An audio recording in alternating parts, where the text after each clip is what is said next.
প্রায় 12 লক্ষ শিক্ষার্থী এইচএসসি এবং সমমানের পরীক্ষায় এবছর অংশগ্রহণ করেছে। 2700-র মতন শিক্ষা প্রতিষ্ঠান বা পরীক্ষা কেন্দ্রে পরীক্ষা হচ্ছে। অবশ্যই বাংলাদেশের ইতিহাসে এই ধরনের বন্যা বা বৃষ্টিপাতের কারণে যে ধরনের জলাবদ্ধতার সৃষ্টি হয়েছে সেটা খুব বেশি হয় নাই। এটা যেমন একদিকে সত্য, একই সাথে এটাও সত্য যে সবচেয়ে বেশি প্রকোপ হয়েছিল চট্টগ্রাম বোর্ডের অধীনত 5টা জেলায়, চট্টগ্রাম, খাগড়াছড়ি, রাঙামাটি, বান্দরবান, কক্সবাজার। এবং গভীর বৃষ্টিপাতের কারণে কিন্তু সেখানে পরীক্ষা স্থগিত করা হয়েছিল।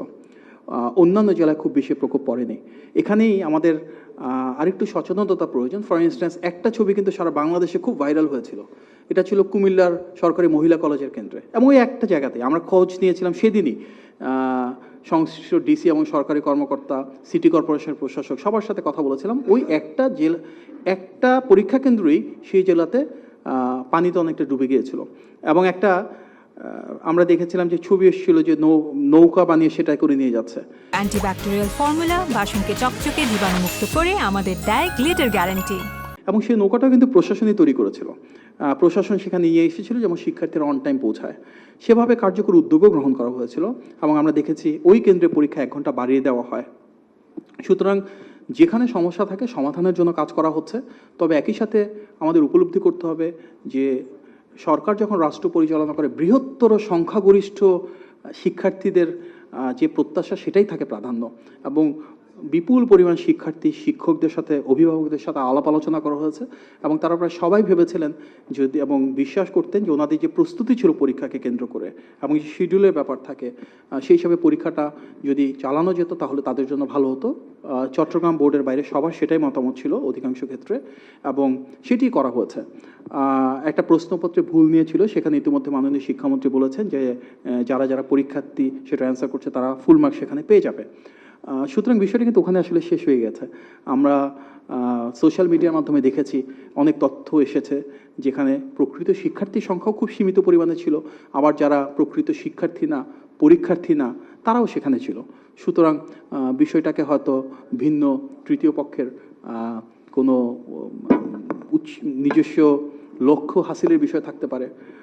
এটা কোনোভাবে কাম্য না। বাংলাদেশে আমরা সবাই গণ অভ্যুত্থান পরবর্তী যে রাষ্ট্র কাঠামো, এখানে স্থিতিশীলতা চাই।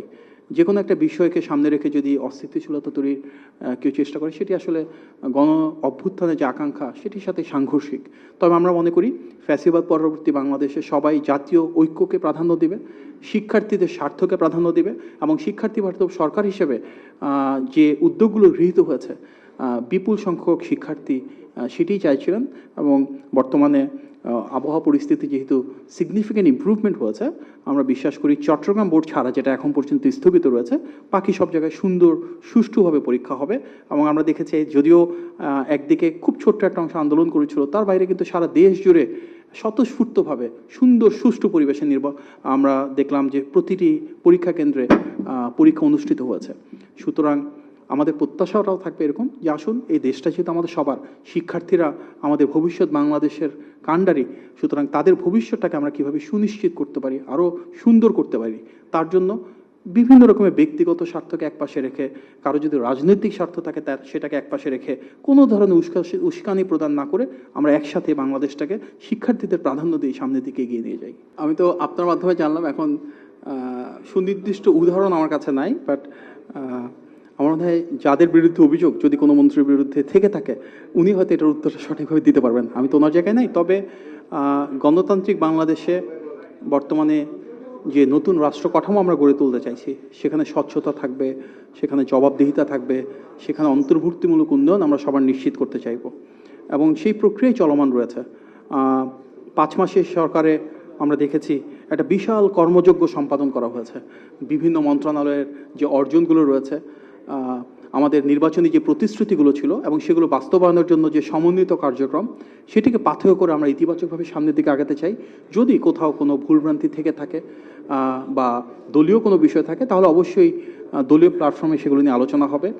আমার মনে হয় বিষয়টাকে আমরা এভাবে দেখতে পারি যে এত বড় দল, যেখানে 60 লক্ষ নেতাকর্মীর বিরুদ্ধে মিথ্যা মামলা হয়েছে, 6 million, it's a huge number. আমরাই সেই দল যার ফ্যাসিবাদ বিরোধী আন্দোলনে প্রথম 16 বছরে হাজার হাজার নেতাকর্মী গুম হয়েছেন, খুন হয়েছেন, এবং জুলাই গণ অভ্যুত্থানেও কিন্তু সবচেয়ে বেশি শহীদের সংখ্যা বিএনপিতে রয়েছে। আমাদের 400 বেশি মানুষ শহীদ হয়েছেন। শুধু ছাত্রদল করাই 142 জন শহীদ হয়েছেন। সুতরাং যে দলের সাংগঠনিক কাঠামো এত বিস্তৃত, এত বড়, পুরো পুরো রাষ্ট্র কাঠামোর ভেতরে গ্রথিত রয়েছে বিএনপি এবং অঙ্গ এবং সহযোগী সংগঠনের নেতৃবৃন্দ, আমাদের কর্মী ভাইয়েরা, হয়তো 5 মাসের ভেতরে তার শতভাগ প্রতিফলন আমরা রাষ্ট্র কাঠামোতে দেখছি না, বাট ইনশাল্লাহ সামনের দিনগুলোতে দলীয় প্ল্যাটফর্মে দলে যারা ত্যাগ করেছে, সংগ্রাম করেছে, তাদের মূল্যায়ন দলের নীতি নির্ধারক যারা আছেন তারা করবেন।